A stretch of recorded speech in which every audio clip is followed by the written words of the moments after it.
Bapa di sorga, terpujilah namamu dari kekal sampai kekal. Kiranya channel ini menjangkau banyak jiwa-jiwa untuk kemuliaan namamu. Dan berkatilah setiap orang yang telah mendukung channel ini. Di dalam nama Yesus hambamu berdoa. Amin. Shalom saudaraku yang dikasihi Tuhan. Kembali lagi bersama saya Ronald Tahe Sitepu dalam program Kohelet Modern Channel. Kita kali ini tetap membahas satu topik, yaitu proses. Tentunya proses dalam Tuhan. Kali ini saya ingin menggunakan tema, yaitu rencana Allah indah di balik proses. Nah, perlu kita ketahui terlebih dahulu, apa itu proses? Dalam video saya yang sebelumnya, saya mengajukan pertanyaan.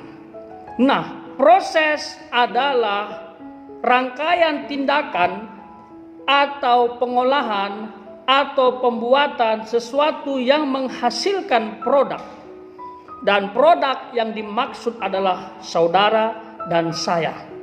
Dan kali ini kita akan mengambil satu cerita sebagai dasar pembahasan kita mengenai proses dalam Tuhan, yaitu kehidupan bangsa Israel yang ada di Mesir, yang dimana mereka mengalami sebuah proses perbudakan, dan itu tidak mudah dan itu tidak enak, membuat mereka semakin terbentuk dalam proses yang di dalam Tuhan. Saya akan menggunakan firman Tuhan Keluaran pasal 1 ayat yang ke-8 sampai 10 sebagai ayat yang kita akan baca. Kita akan baca bersama-sama. Kemudian bangkitlah seorang raja baru memerintah tanah Mesir yang tidak mengenal Yusuf. Berkatalah raja itu kepada rakyatnya, bangsa Israel itu sangat banyak dan lebih besar jumlahnya daripada kita.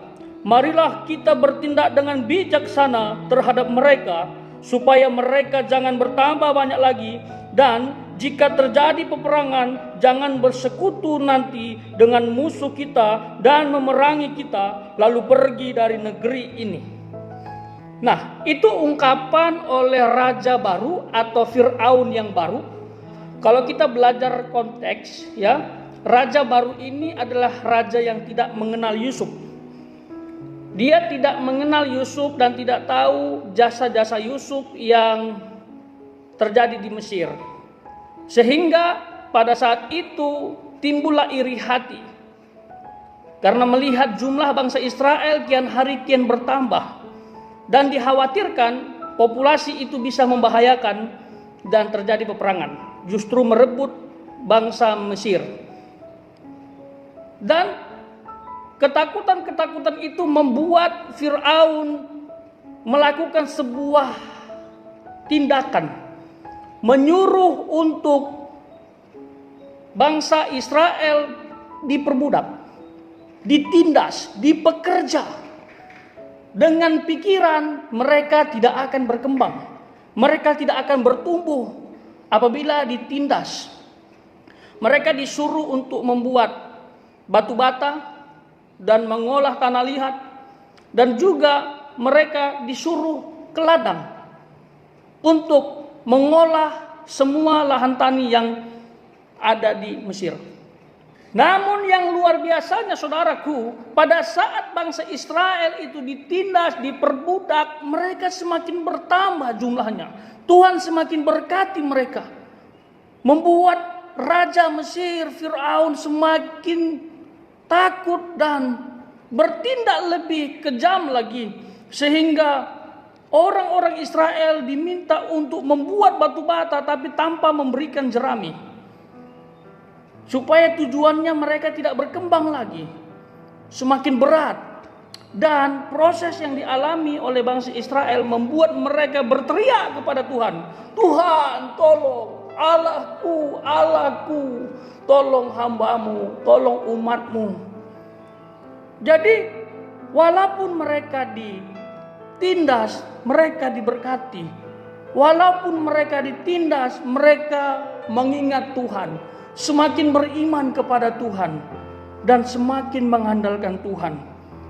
Dan secara praktis Tuhan menjawab doa itu dengan mengutus satu oknum, yaitu Musa. Musa adalah nabi yang diutus untuk membebaskan bangsa Israel dari perbudakan Mesir. Dan Tuhan jawab doa setiap umatnya. Dari sini sebenarnya bisa kita simpulkan, kita tarik garis merah, perbedaan proses dalam Tuhan dengan proses di luar Tuhan yang mungkin karena kesalahan kita sendiri. Kalau proses dalam Tuhan, itu ada 3 hal yang kita harus pelajari dari cerita ini. Yang pertama, walaupun kita diproses, kita diberkati Tuhan. Tuhan memelihara kita. Tuhan memberkati kita seperti bangsa Israel. Walaupun diperbudak, tetap bertambah jumlahnya. Sehingga penindasan ditambahkan. Yang kedua, membuat kita semakin dekat dengan Tuhan. Membuat kita mengingat Tuhan seperti bangsa Israel. Waktu diperbudak mereka menangis, berseru kepada Tuhan, meminta pertolongan. Proses dalam Tuhan tidak membuat kita jauh kepada Tuhan. Justru membuat kita semakin dekat, kita semakin beriman, semakin mengandalkan Tuhan. Itu proses dalam Tuhan. Dan yang ketiga, percayalah saudaraku, akan ada jalan keluar, akan ada berkat, akan ada pertolongan. Seperti bangsa Israel mendapatkan utusan yang dari Tuhan, yaitu Musa, alat Tuhan untuk membebaskan bangsanya. Ketiga hal ini harus kita ingat sebagai ciri bahwa kita ada dalam proses Tuhan. Proses Tuhan itu memang sakit. Seperti definisi tadi, adalah rangkaian tindakan menghasilkan sebuah produk. Dan kita adalah produk itu. Yang jadi pertanyaannya, kita mau menjadi produk seperti apa? Produk yang berkualitas, produk yang hebat, produk yang elok, produk yang mahal atau tidak?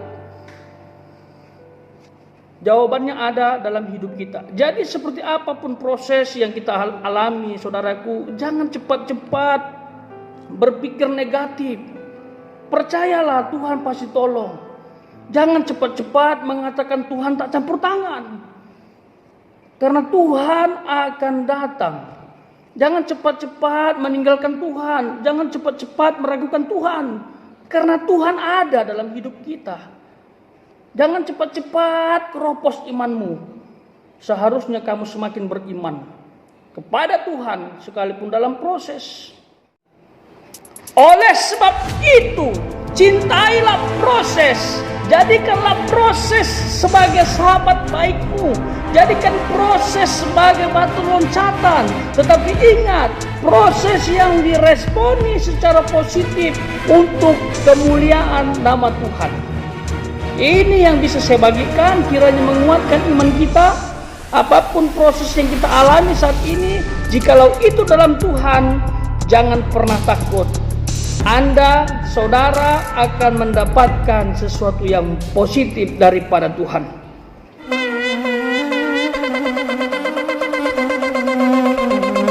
Joy to the world, the Lord is come. Let earth